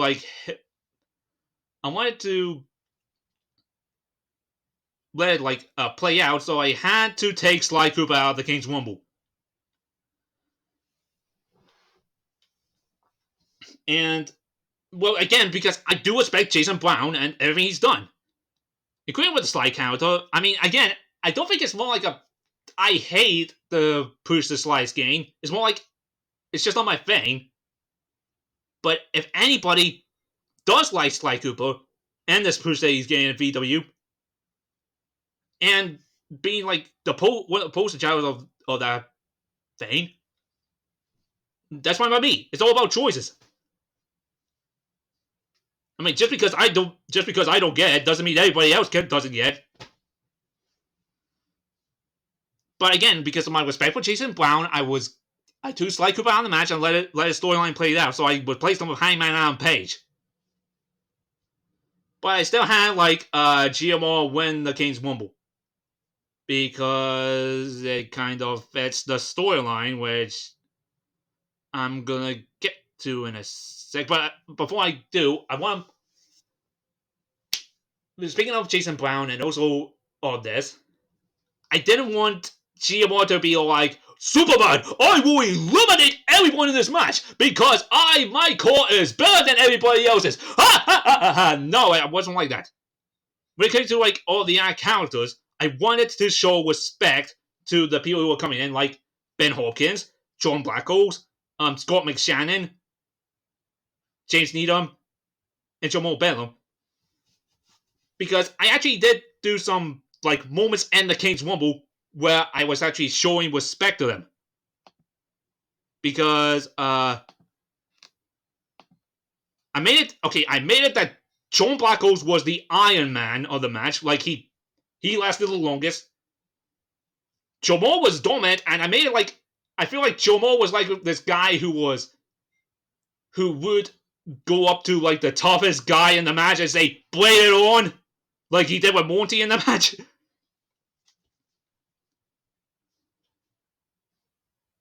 So I had Jamal dominant in it. I made Scott McShannon actually have some very, very cool moments too, as well as Chase Needham. And I gave Ben a lot of eliminations, including one over Chris Jericho, as well as John Blackles over the walk.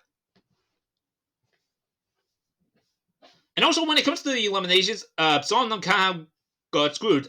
And also went out violently because I made it like both Scott McShannon and John Blackles went out fighting Asriel of all they got. Especially when it comes to like John Blackles, because again, I mentioned in the match, John Blackles started the match. Asriel was more fresh, and that's why John couldn't actually, beat Asriel, because Asriel was just too fresh and too dominant. Ben was in a moment of hype there because Ben eliminated Monty. Then a few seconds later, John got him again. I wanted to also like add to that story, like John recently has Ben's number. James Needham getting screwed by Hamsley again. I wanted to give James Needham actually a good note to be eliminated with. Like James Needham got screwed. Hamsley grabbed James Needham by the leg and Goku eliminated James Needham unfairly, but then James Needham got payback by beating the shit out of Hamsley. And Jamal getting screwed by Fredo, who was already eliminated. And then they ended up having this brawl at the end. I thought that would be the best way for Jamal to be eliminated with. So yeah, I really do appreciate everybody who said yes to it, and all the people who were in the match, as well as Barry for giving me the Deadpool clips.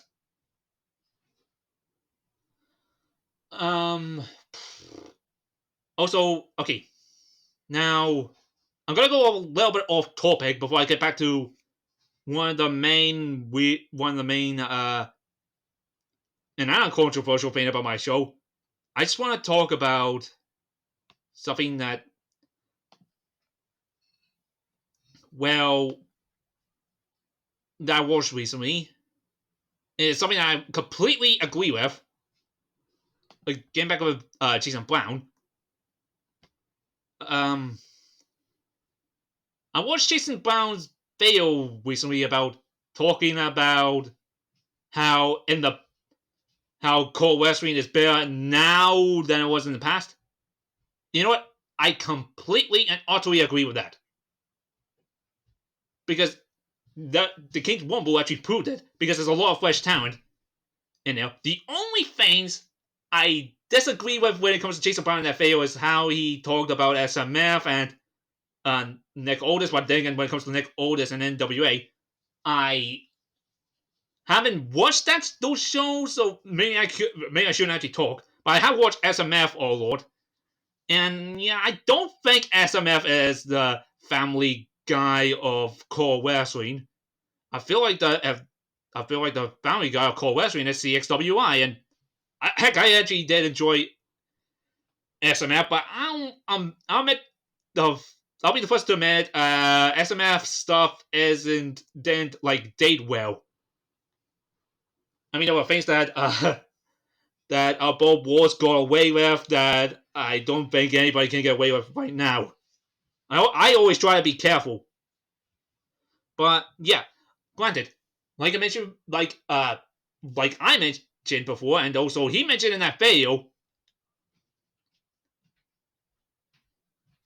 that the past has good moments. I'm not gonna disagree with that. The past does have good moments, but that's the thing. Core wrestling in the past, well, it's in the past. People move on, and yeah, sure, core wrestling in the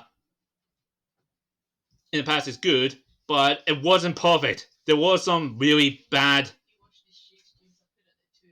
There really was some bad things in core wrestling in the past as well. I mean, people were. There was the whole thing with Dr. Pizza and stuff, and also no mention. Let me just open this up just to see. Oh yeah, that was the. I can't really just say this word. There was in the past the I can't say that. I can't say the name. But you don't want to talk about the final. I can't say the name. The Finevenverse. You know what? No, you know what I'm talking about. The companies like New WWE and New TNA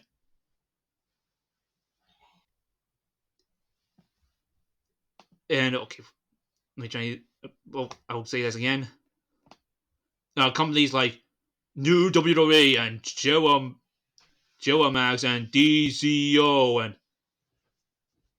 WEDF and Jeff Jarrett Pro Wrestling and Worldwide Championship Wrestling and New Age Wrestling and blah blah blah blah blah blah.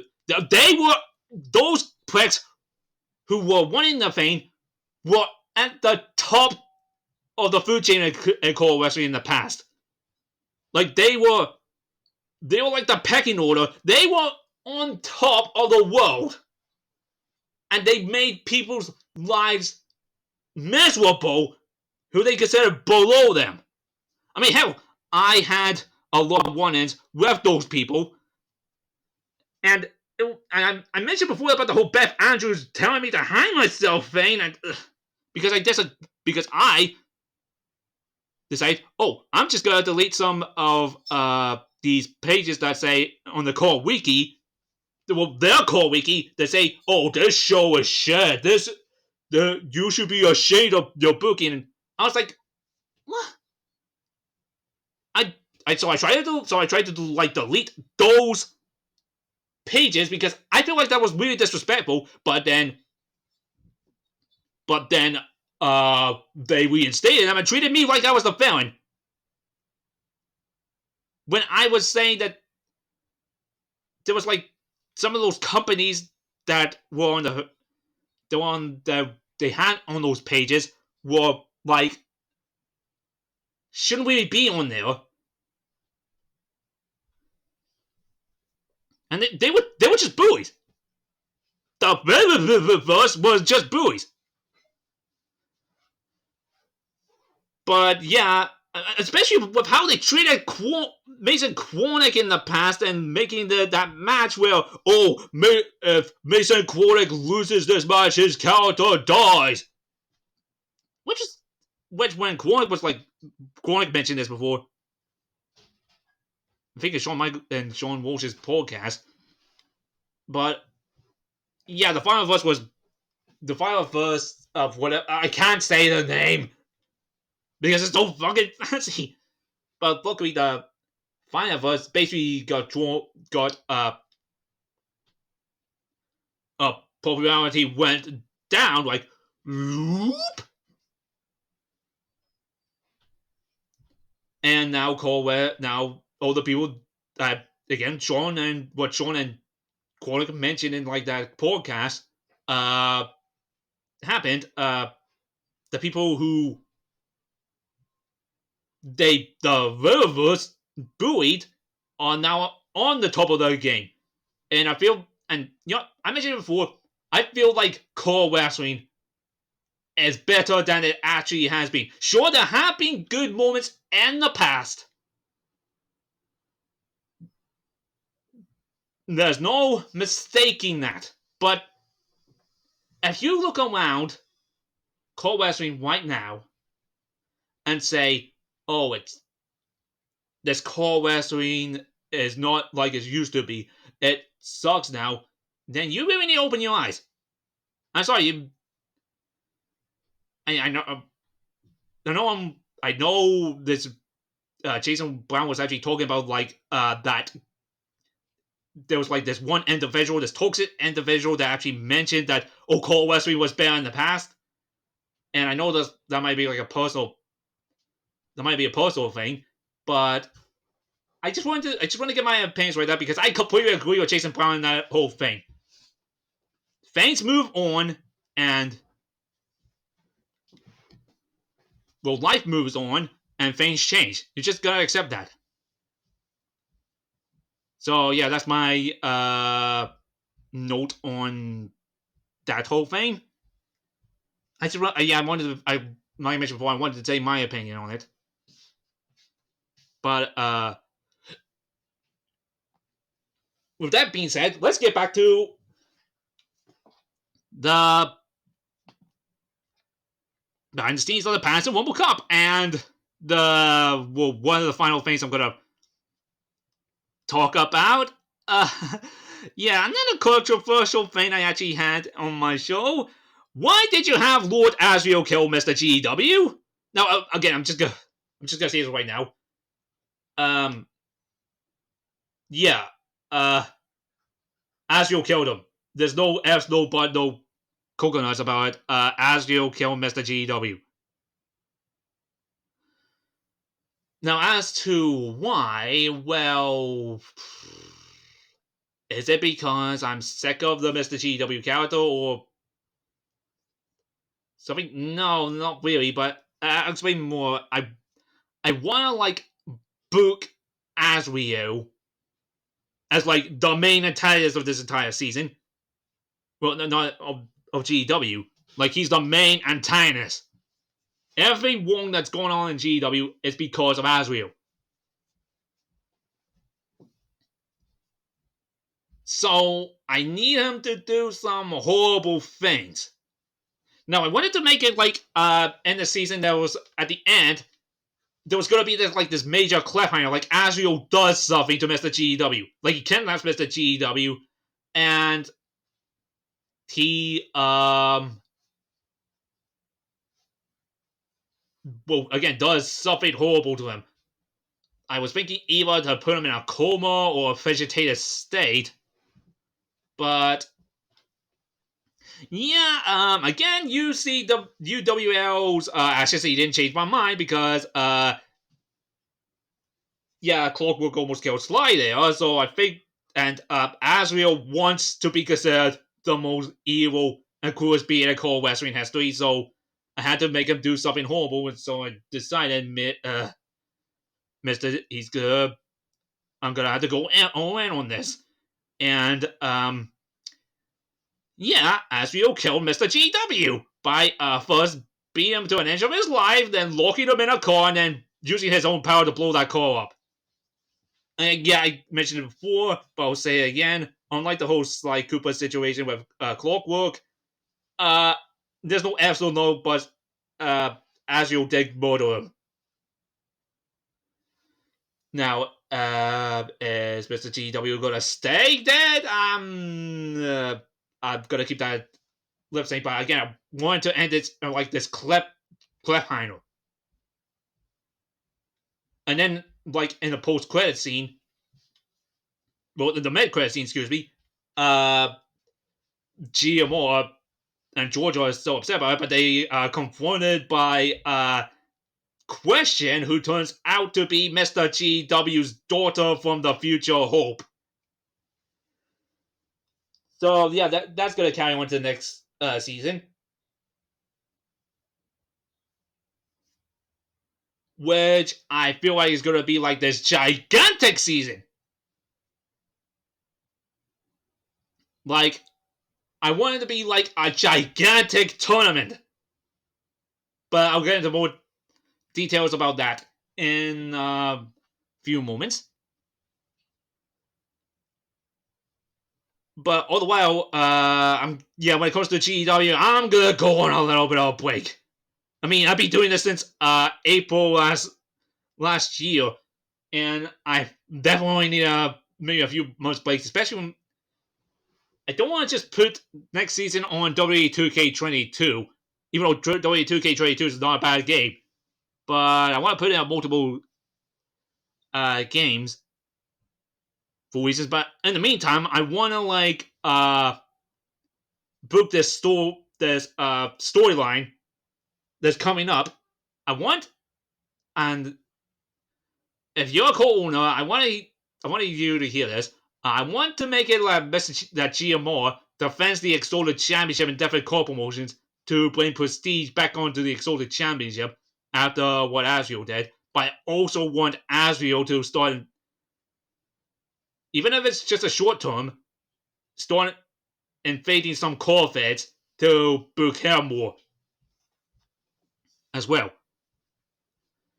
Now, like I mentioned before, I'm going to go on a break of GW after, this. But that doesn't mean that this channel is going to be dried up. And also, I'm still going to do some more core things, but at the same time, it's not... This channel's not going to be dried up because, something coming to it. Something is coming to it. If you want to know what it is, just watch.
you saw that correctly. If you know me, I've been working on this story called Soul Warrior X for years now. Since, 2016. But I didn't have like a platform to, show it. So I'm decided this. I am going to bring Soul Warrior X to this channel. So it's not just going to be a core wrestling channel, it's going to also tell the story of Lance Warder and Sheldon Loveheart and their adventures here. So I hope you enjoy watching and reading that. But as for GW, after my break, during the break, I'm still going to, quote-unquote, kind of work on GW next season, but it's more like a recruitment thing. Because, like I mentioned before, I want to make next season feel bigger, feel enormous. Because this is going to be the ending of the Eclipse / Lord Asriel saga. So I want to go out when it comes to this storyline as big as possible. And I'm going to say this right now. Next season, we'll have one of the biggest core tournaments of all time. Next season, the Infinity Dragon games will be inspired by a video game franchise that I know some people of core wrestling and virtual wrestling are major fans of. You may have heard of this franchise, the King of Fighters? Yes, that's right.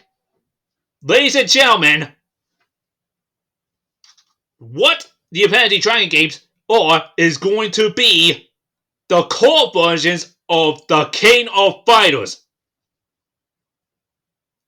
So everyone who wishes to take part in it, that includes outside forces as well, can take part in it, but everyone, this is the important part, everyone has to be in teams of 4.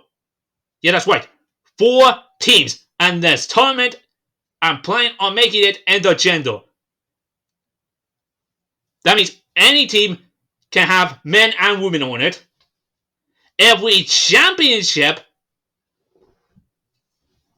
will be defended by the group, not by an individual, by the group. That includes the Exalted Championship, where even though GMR won the Exalted Championship, that also means that Drew McIntyre, William Wars, and Morgan Ainsland, who are GMR's partners in the Scorch Course clan, are the Exalted Champions as well, and they can defend the belt as well. And I want to make it as big as possible, so I can't go into too much of the rules right now. But the tournament will have 10, count them, 10 brands. Yeah, I'm saying this right now. 10 brands, ladies and gentlemen, that each team will be drafted to. But again, I can't go into too much detail on that. And the winner of this tournament will get the Dragon Balls and the Infinity Stones. And they also get, if people approve of them, a Core All-Stars and or VW World Championship short at any title they're choosing, or any World Championship. Because I wanted to make it feel big. So yeah, that's basically it. Like I mentioned before, there have been ups and downs, but I've enjoyed working on the Patterson Rumble Cup and GEW this season. But I definitely need a break. It really was supposed to. It really was hard to make. But you know what? I'll see you all in a couple of months when I start, making season 9. But in the meantime, I'm still gonna recruit people. I am going to try and join more Discord servers when it comes to core wrestling because I'm only a part of Madhouse. But I'm gonna try and go into other servers if you'll allow me. And also, I want again, I want to commentate on more shows, but I got a little bit of a problem because my brother has work at like 4 a.m. in weekdays, and I usually can't do this until like 11 p.m. or to 2 a.m. and I feel like a chug about it. But I do want to do some commentary as well for our core shows. So yeah, even though I'm going to take a break from GEW, I want to be more involved in the core community though. But as well as work on Soul Warrior X. Because as much as I love core, Soul Warrior X is my main priority though. Having said that, I just gonna leave with this note. I hoped you enjoyed season 8. And I hope you're gonna enjoy season 9 of CW. So until then, everyone, take care and have a great day.